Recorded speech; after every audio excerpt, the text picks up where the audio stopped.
गुरु प्यारी साध संगत जी, आप सभी को प्यार भरी राधा स्वामी जी संगत जी, आप सभी को धनतेरस की बहुत बहुत शुभकामनाएं। धनतेरस का दिन धन, आरोग्य और समृद्धि का प्रतीक माना जाता है। संगत जी, यह दिन कार्तिक मास की कृष्ण त्रयोदशी को मनाया जाता है और इसी दिन भगवान धन्वंतरी, जो भगवान विष्णु के अवतार हैं, समुद्र मंथन से अमृत कलश लेकर प्रकट हुए थे, इसलिए इसे धनतेरस कहा जाता है। इस दिन लोग भगवान धन्वंतरी और माता लक्ष्मी की पूजा करते हैं ताकि माता लक्ष्मी धन की देवी होने के कारण व्यक्ति के जीवन में दरिद्रता, अभाव और कष्ट दूर होते हैं। उनकी कृपा से घर परिवार में आपसी प्रेम, एकता और सद्भावना बनी रहती है। संगत जी, साखी को ध्यानपूर्वक सुनिएगा। बाबा जी फरमाते हैं, बहुत समय पहले की बात है, भारत की पवित्र भूमि में बसे एक छोटे से गांव था कि जिसका नाम लोग खुशीपुर कहते थे। शायद इसलिए कि वहां के लोग प्रकृति के करीब साधारण जीवन जीते हुए भी खुशियां ढूंढ लेते थे। परंतु हर कथा में एक मोड़ आता है और खुशीपुर की यह कथा भी एक ऐसे मोड़ पर खड़ी थी जहां खुशियां मानो कोसों दूर भाग गई थीं। खुशीपुर में एक सीधा साधा मेहनती किसान रहता था जिसका नाम था माधव। माधव का जीवन उसके खेतों की तरह हरा भरा और उसकी आत्मा गंगा जल की तरह निर्मल थी। उसके पास एक छोटी सी जमीन थी, एक प्यारा सा घर था और एक हंसमुख परिवार था।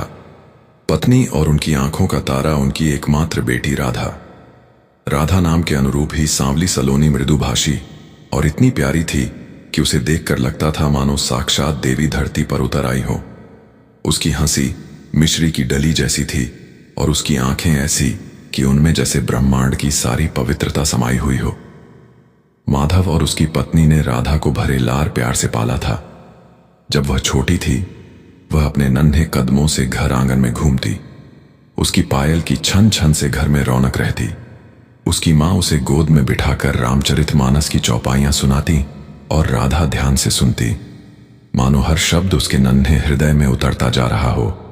माधव दिन भर खेतों में खूब पसीना बहाता और जब शाम को थका हारा घर लौटता तो राधा द्वार कर उसके पास आती, उसके माथे से पसीना पोंछती और अपने छोटे छोटे हाथों से उसके पैर दबाती। उस वक्त माधव दुनिया के सारे कष्ट भूल जाता था। उसे लगता था उसकी राधा ही उसकी लक्ष्मी है, उसकी सरस्वती है और उसकी दुर्गा भी। परंतु नियति को कुछ और ही मंजूर था। एक दिन राधा की मां, जो घर की लक्ष्मी और माधव के जीवन का आधार थी, अचानक बीमार पड़ गई। वैद्य आए, गांव के बड़े बुजुर्गों ने जड़ी बूटियां दी, पर कोई लाभ ना हुआ। एक रात राधा की मां ने माधव का हाथ पकड़ा, राधा को प्यार से देखा और एक गहरी सांस लेकर हमेशा के लिए शांत हो गई। माधव और नन्ही राधा पर दुखों का पहाड़ टूट पड़ा। घर में मां की अनुपस्थिति से ऐसी उदासी छा गई थी कि मानो रंगीन फूलों का बगीचा अचानक सूख गया हो। राधा, जो अभी इतनी छोटी थी, अपनी मां के जाने का अर्थ पूरी तरह नहीं समझ पाती थी, पर उसे पता था कि अब उसकी मां कभी नहीं लौटेंगे। रो रो कर उसकी आंखें सूज जाती थीं। संगत जी, पर माधव उसे देखता तो अपने आंसुओं को अंदर ही समेट लेता। उसने वादा किया था अपनी पत्नी से कि राधा को कभी किसी चीज की कमी नहीं होने देगा, और अब वह अकेला ही राधा का मां और बाप दोनों बन गया था। समय बीता। माधव ने अपनी सारी शक्ति राधा को पालने में लगा दी। वह दिन रात एक करके खेतों में काम करता ताकि राधा को अच्छे पकवान खिला सके, उसे नई चुनरी दिला सके। राधा अब थोड़ी बड़ी हो गई थी और उसमें अपनी मां की ममता और अपनी उम्र से कहीं अधिक समझदारी आ गई थी। वह अपने पिता की थकान भांप लेती और रात को जब चांदनी खेत और घर पर एक सा प्रकाश बिखेरती तो वह माधव के पास बैठकर अपनी मीठी आवाज में भजन गाती या अपनी कहानियां सुनाती। माधव को लगता था उसकी बेटी ही उसका जीवन है, उसका संसार है। परंतु एक बार फिर दुख ने उनके घर का दरवाजा खटखटाया। राधा, जिसका बचपन कभी फूलों सा खिला रहता था, अचानक बीमार पड़ गई। पहले हल्का बुखार, फिर खांसी और धीरे धीरे उसकी सांस फूलने लगी। उसकी आंखों की चमक फीकी पड़ने लगी और उसके गालों की लाली कहीं खो गई। माधव का कलेजा मुंह को आ गया। उसने जल्दी से गांव के वैद्य को बुलाया। वैद्य ने बहुत जड़ी बूटियां दी, पर कोई असर नहीं हुआ। राधा की तबीयत बिगड़ती जा रही थी और उसकी पतली सी काया और कमजोर होती जा रही थी। माधव ने हार नहीं मानी। उसने सोचा, मेरी बेटी को कुछ नहीं होगा, मैं उसे बचाऊंगा। वह गांव के सबसे बड़े साहूकार के पास गया और अपनी थोड़ी सी जमीन गिरवी रख दी। पैसे लिए और राधा को लेकर शहर के बड़े अस्पताल गया। शहर में इलाज महंगा था। डॉक्टरों ने कई टेस्ट करवाए, कई दवाइयां दी। माधव ने अपनी सारी जमा पूंजी लगा दी। फिर अपनी पत्नी के गहने बेचे, अपनी गाय भैंस बेची, अपने खेत के छोटे छोटे हिस्से भी बेच दिए। धीरे धीरे माधव का घर, जो कभी अन्न धन से भरा रहता था, अब खाली होता जा रहा था। उसके खेतों में पहले जैसी हरियाली नहीं रही थी और उसके बैल भी बिक चुके थे। माधव अब बिल्कुल गरीब हो चुका था। उसके पास अब कुछ नहीं बचा था सिवाय अपनी राधा के, और उसी राधा की सांसें धीरे धीरे उसका साथ छोड़ती जा रही थी। वह दिन रात ईश्वर से प्रार्थना करता, हे प्रभु, मेरी राधा को बचा लो, मेरा सब कुछ ले लो, पर मेरी बेटी को मत छीन लो। वह तो मेरी जीवन रेखा है। उसकी आंखों में हर पल आंसू भरे रहते, पर राधा के सामने वह मुस्कुराने की कोशिश करता। एक दिन राधा बिस्तर पर लेटी थी। उसकी सांसें बहुत तेजी से चल रही थीं। माधव उसके पास बैठा, उसका हाथ अपने हाथों में लिए सहला रहा था। राधा ने धीरे से अपनी आंखें खोली और एक कमजोर सी मुस्कान के साथ कहा, बाबा। उसकी आवाज इतनी धीमी थी कि माधव को झुककर सुनना पड़ा। हाँ मेरी बच्ची, क्या हुआ? माधव ने उसके माथे पर प्यार से हाथ फेरा। बाबा, दिवाली आने वाली है ना? राधा ने मुश्किल से पूछा। माधव का दिल सीने में धंस गया। हाँ, दिवाली आने वाली थी और धनतेरस भी। गांव में लोग अपने घरों को सजा रहे थे। बाजार में मिठाइयों और दीपों की सुगंध फैल रही थी, पर उनके घर में तो अब एक दिया जलाने के भी पैसे नहीं थे। हाँ बेटी, आने वाली है, बाबा, राधा ने फिर से कहा। उसकी आवाज में एक अजीब सी चमक थी। इस बार धनतेरस पर कुछ न कुछ अवश्य खरीदना, ताकि हमारे घर में लक्ष्मी आए। उसकी आंखें, जो अक्सर पीड़ा से भरी रहती थीं, इस बात पर चमक उठी थीं। अगर लक्ष्मी आएगी तो मेरी बीमारी भी चली जाएगी और आप भी खुश रहेंगे ना? माधव निशब्द रह गया। उसकी आंखों में अचानक आंसू भर आए। उसकी बेटी, जो खुद मौत की दहलीज पर खड़ी थी, अपने पिता की खुशियों की चिंता कर रही थी और घर में लक्ष्मी लाने की बात कर रही थी। लक्ष्मी उनके घर में तो अब एक दाना भी नहीं बचा था। वह अपनी बेटी को कैसे बताएं कि उसके पास अब एक कौड़ी भी नहीं है? उसका हृदय पीड़ा से चित्कार कर उठा। हाँ बेटी, जरूर जरूर लाऊंगा, उसने किसी तरह अपने आंसुओं को रोक कर कहा, पर उसकी आवाज थरथरा रही थी। धनतेरस का दिन आ गया। गांव भर में रौनक थी। बच्चे नए कपड़े पहनकर घूम रहे थे। घरों में दीप जगमगा रहे थे और हर तरफ खुशियों की किलकारियां गूंज रही थीं। माधव का घर आज भी अंधेरे और खामोशी में डूबा था। राधा बिस्तर पर लेटी दरवाजे की तरफ देख रही थी, मानो अपने पिता का इंतजार कर रही हो। माधव का दिल टूट रहा था। उसके पास एक पाई भी नहीं थी। वह सुबह से गांव में घूम रहा था, यह सोचकर कि शायद कोई काम मिल जाए या कोई पुरानी चीज बेच सके, पर कुछ नहीं मिला। उसकी आत्मा कड़ाह रही थी। लक्ष्मी, घर में लक्ष्मी कैसे आएगी मेरी राधा, जब मेरे पास खुद कुछ नहीं है? शाम ढलने लगी। सूरज अपनी लालिमा बिखेर कर अस्त हो रहा था। माधव गांव के चौराहे पर उदास बैठा था। तभी उसकी नजर एक छोटी सी मिट्टी की दुकान पर पड़ी, जहां छोटे छोटे दीपक बिक रहे थे। उनकी कीमत इतनी कम थी कि शायद कोई गरीब से गरीब भी उन्हें खरीद सके। माधव की जेब टटोलते ही उसकी उंगलियों को एक टूटा हुआ सिक्का महसूस हुआ। शायद किसी ने भूल से उसके कुर्ते की जेब में छोड़ दिया था। वह सिक्का इतना घिसा हुआ था कि शायद कोई फेरी वाला भी उसे ना लेता। पर माधव की आंखों में एक उम्मीद की किरण जागी। शायद यह वह भागा भागा उस मिट्टी के यद वाले के पास पहुंचा। भाई, ये दिया कितने का है? उसने सबसे छोटा, सबसे साधारण दिया दिखाते हुए पूछा। दिया बेचने वाला एक बूढ़ा व्यक्ति था।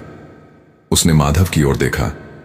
उसकी आंखों में गहरी उदासी और उसके कपड़ों की फटी हालत देखकर वह समझ गया कि यह व्यक्ति कितनी विपदा में है। बाबूजी, दिए वाले ने कहा, यह मिट्टी का दिया है, इसकी कोई कीमत नहीं, आप ले जाइए। नहीं नहीं, माधव का स्वाभिमान भले ही गरीबी से टूट गया था, पर मरा नहीं था। मैं ऐसे नहीं लूंगा। मेरे पास एक पुराना सिक्का है, क्या तुम इसे लोगे? उसने अपना घिसा हुआ सिक्का दिखाया। बूढ़े ने सिक्का देखा, मुस्कुराया और कहा, ठीक है बाबूजी, आप इसे लीजिए। मां लक्ष्मी आपका भला करें। उसकी आंखों में माधव के लिए करुणा थी।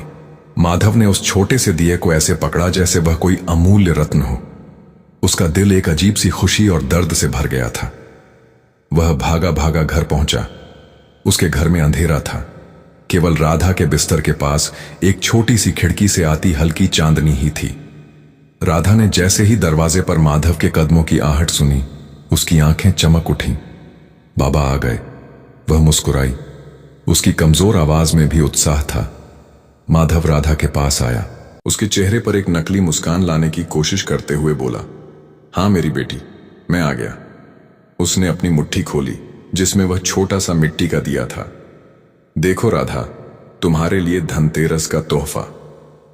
राधा की आंखें दिए को देखकर बड़ी हो गईं। उसने अपने कांपते हाथों से उस दिए को लिया। वह साधारण मिट्टी का दिया था जिसमें कोई चमक नहीं थी, कोई सजावट नहीं थी, पर राधा के लिए वह पूरे संसार का सबसे सुंदर दिया था। उसने उसे पलटा, उसे महसूस किया और फिर एक गहरी सांस ली। बाबा डनोस ने कहा। उसकी आवाज में एक अजीब सी शांति थी। यह तो बहुत सुंदर है। अब हमारे घर में भी लक्ष्मी आएगी ना? माधव का गला रंध गया। वह कुछ कह पाता उससे पहले राधा ने कहा, बाबा, क्या आप इसमें एक दिया जला सकते हैं? माधव ने कभी सोचा भी नहीं था कि उसके पास तेल या दिए की बाती होगी, पर किस्मत को कुछ और ही मंजूर था।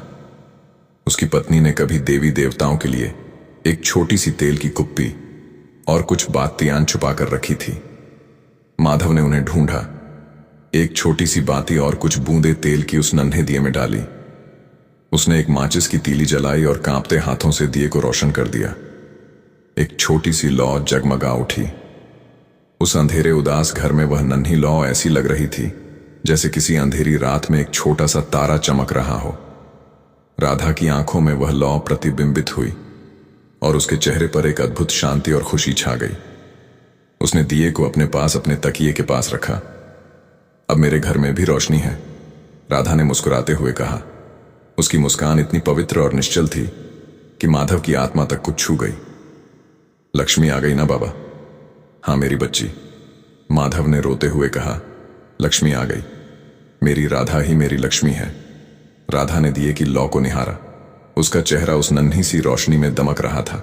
उसकी आंखें धीरे धीरे बंद होने लगीं। उसकी सांसें और धीमी हो गईं और एक अंतिम गहरी सांस लेकर राधा ने हमेशा के लिए अपनी आंखें मूंद लीं। दीपक धीरे धीरे जलता रहा। उसकी लौ कांपती रही। राधा का कोमल शरीर वहीं शांत पड़ा था।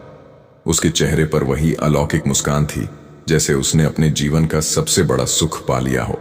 माधव का दिल चीख उठा। वह जानता था कि यह दिन आएगा, पर वह इस पल के लिए कभी तैयार नहीं था। उसकी राधा, उसकी प्यारी राधा उसे छोड़कर चली गई थी। वह उस छोटे से दिए की लौ को देखता रहा जो धीरे धीरे कम होती जा रही थी, मानो राधा की जीवन ज्योति उसी के साथ विदा ले रही हो, और अंततः वह दीपक जलते जलते शांत हो गया। माधव उस रात अपनी बेटी के पास बैठा रहा। पूरी रात उसने राधा के सिरहाने पर बैठकर बिताई, अपने आंसुओं में लिपटा हुआ। उसके जीवन का सब कुछ चला गया था। उसकी लक्ष्मी चली गई थी। वह सुबह हुई पर उसके लिए कोई रोशनी नहीं लाई। गांव में सब जागे पर माधव के लिए तो मानो दुनिया थम गई थी। उसने अपनी लाडली बेटी का अंतिम संस्कार किया और उसके बाद वह टूटा हुआ, हारा हुआ व्यक्ति बनकर अपने घर लौट आया। अगले ही दिन माधव को अपने टूटे हुए मन से खेतों में जाना पड़ा। उसके खेत अब बहुत छोटे रह गए थे और उनमें फसल भी बहुत कम होती थी, पर उसे अपनी बेटी की यादों से थोड़ी शांति मिल सकती थी। जब वह अपने खेत के पास पहुंचा तो उसकी आंखें खुली की खुली रह गईं। वह जमीन जो कभी बंजर और उपेक्षित लगती थी, आज सोने की तरह दमक रही थी। खेतों में ढांड की बालियां लहलहा रही थीं और वे बालियां ऐसी थीं मानो शुद्ध सोने से बनी हो। हर बाली इतनी भरी हुई थी, इतनी चमकदार, इतनी सुनहरी कि माधव की आंखों को विश्वास नहीं हो रहा था। यह सोने जैसी धान की फसल थी, इतनी भरपूर और इतनी शानदार कि माधव ने अपने पूरे जीवन में ऐसी फसल कभी नहीं देखी थी। उसकी चमक इतनी तीव्र थी कि जैसे सूरज की किरणें सीधे धरती पर उतर आई हो। हर कण में एक दिव्य आभा थी। माधव ने झुककर एक बाली को छुआ। वह असली सोना नहीं था, पर उसकी चमक सोने से कम नहीं थी, और जब उसने उसे तोड़ा तो उसमें से निकले धान के दाने मोती की तरह सफेद और चमकदार थे, जिनमें एक अनोखी सुगंध थी। यह कोई साधारण फसल नहीं थी, यह साक्षात चमत्कार था। गांव के लोग जब खेतों की तरफ गए तो वे भी यह नजारा देखकर भौचक्के के रह गए। यह क्या है? माधव के खेत में सोने की फसल, यह तो अद्भुत है। हर तरफ काफूसी होने लगी। लोगों ने माधव के पास आकर पूछा, माधव, यह सब कैसे हुआ? ऐसी फसल तो हमने कभी देखी भी नहीं। माधव की आंखों में आंसू थे, पर इस बार वे दुख के नहीं बल्कि एक अजीब सी शांति थे। उसने अपने मन में सोचा, मेरी राधा, मेरी बिटिया, वही तो मेरी लक्ष्मी थी। उसने लोगों को अपनी राधा की बात बताई, धनतेरस पर दिया खरीदने की उसकी इच्छा बताई और कैसे उस छोटे से दिए की लौ में ही राधा ने अपनी अंतिम सांस ली। गांव के लोगों ने माधव की बात सुनी और सब शांत हो गए। उनकी आंखों में श्रद्धा और आश्चर्य का भाव था।